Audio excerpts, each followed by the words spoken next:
ਕੰਮ ਹਿੱਕ ਚੰਗਾ ਕਰ ਗਿਆ ਹੈ, ਸਾਰਿਆਂ ਨੂੰ ਨੰਗਾ ਕਰ ਗਿਆ ਹੈ। ਮਾੜੀ ਜਿਹੀ ਡਾਇਰੀ ਚੱਕ ਕੇ ਸਿੱਧਾ ਆਪਣੇ ਘਰ ਗਿਆ ਹੈ। और अलाकार आवाम दा खौफ वेख के, अलाकार आवाम दा खौफ वेख के लगता है हुण डर गया है।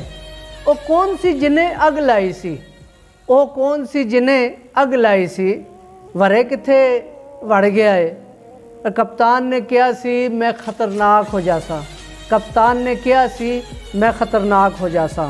हुण गल अपनी ते अड़ गया है। उन्हें पुछया ही नहीं मैनू क्यों कढ़िया, उन्हें पुछया ही नहीं मैनू क्यों कढ़िया। जिम्मेदारां उत्ते गुड़ खा के चढ़ गया है। गद्दार अवाम दे सके कदी बन नहीं सकते, गद्दार अवाम दे सके कदी बन नहीं सकते। ज़मीर इन्हां दा मर गया है। और पटवारी किधरे सुधर नहीं सकते, पटवारी किधरे सुधर नहीं सकते। अकल ते जो पर्दा पड़ गया है। कोई रह तो नहीं गया जिन्हों दुख नहीं होया, कोई रह तो नहीं गया जिन्हों दुख नहीं होया। शायर मेरा तो दिल अंदरों सड़ गया है।